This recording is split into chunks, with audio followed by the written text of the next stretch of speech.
প্রিয় ভাই ও বোনেরা, আমরা আজকে আমাদের তৃতীয় দিন হচ্ছে। গতকাল গত পরশু আমরা সমস্ত স্বাস্থ্যথায় প্রত্যেকটি পূজা মণ্ডপে যাচ্ছি।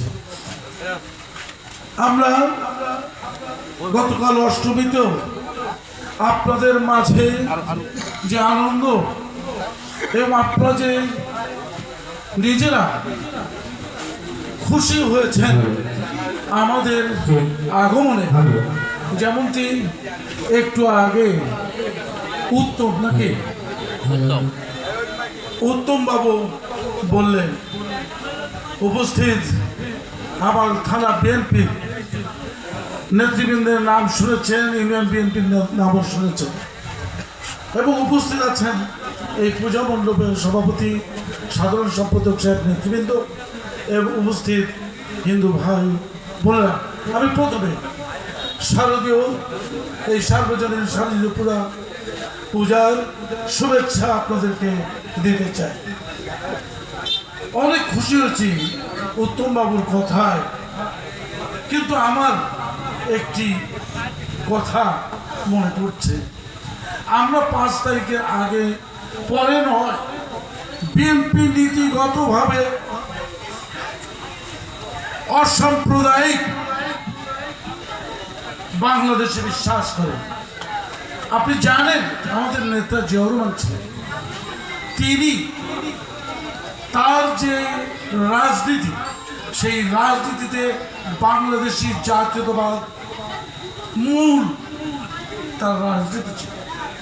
বাংলাদেশের জাতীয়তা হিসেবে আপনি উত্তম বাবু শিক্ষিত মানুষ, আর অনেকে আছেন আমার ভাইরা, এই বাংলাদেশের ভূখণ্ডের মধ্যে যারা বসবাস করে, হিন্দু, বৌদ্ধ, খ্রিস্টান, অন্যান্য ধর্মের ভাইরা, বর্ণের ভাইরা, এই বাংলাদেশের মুসলমানদের যেমন অধিকার আছে, আপনাদেরও তেমন অধিকার আছে, বৌদ্ধ ধর্মের আছে, খ্রিস্টান ধর্মের আছে, অর্থাৎ সবার অধিকার সমান।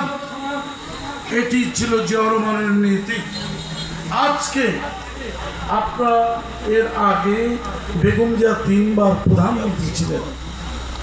এই পূজা এবং আমাদের বৌদ্ধ ভাইদের যে ধর্মের সময় যখন আসতো, সব ধর্মের নেতারা ম্যাডামের সাথে দেখা করে শুভেচ্ছা বিনিময় করতেন। ক্ষমতায় থাকতেও আমাদের ম্যাডাম সর্বাত্মক সহযোগিতা করেছেন। ক্ষমতা বিহীন অবস্থায় আমার ম্যাডাম সারা বাংলাদেশে বিএনপির নেতা কর্মী সবাইকে নির্দেশ দিয়েছেন যে হিন্দু ভাইদের পাশে দাঁড়াও, বৌদ্ধ ভাইদের পাশে দাঁড়াও। আর আমাদের সর্বশেষ নেতা তারেক রহমান কি বলছে জানেন? ধর্ম যার যার, বাংলাদেশটা সবার। কত বড় অসাম্প্রদায়িক বাক্য, এটা দিয়ে আপনি বুঝে নেবেন। এবং আপনাদের বলতে চাই, বিএনপি সব সময়, আজকে নয়, 365 দিন আপনাদের সাথে আছে এবং থাকবে। আমরা আমাদের 700 উপজেলার তরফ থেকে যতটুকু পেরেছি, আমরা আপনাদের উপজেলার যে আপনাদের নেতারা আছে তাদের কাছে আমরা যতটুকু অর্থনৈতিক সাহায্য, অন্যান্য সহযোগিতা, পুলিশকে বলা, প্রশাসনকে বলা, আমরা এটা করেছি উপজেলার নেতৃত্ব।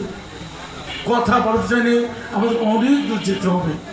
প্রিয় উত্তম বাবু এবং আমাদের ধন্য হিন্দু ভাইদের নেতারা এবং ভাইরা উপস্থিত, আমি আবারও বলতে চাই, আমাদের মতো করে আপনারা, আপনার দেশের নাগরিক, আমরাও নাগরিক। আপনাদের অধিকার আপনারা ছিনিয়ে নেন, আদায় করুন। বিএনপির মানুষগুলা আপনাদের পাশে থাকবে, ছিল। সবাইকে অনেক অনেক ধন্যবাদ। সবার সুস্বাস্থ্য কামনা করে এবং সার্বঙ্গীন সাফল্য কামনা করে আমি শেষ করি। প্রিয় হিন্দু ধর্মের ভাইয়েরা, নমস্কার। আমরা যেহেতু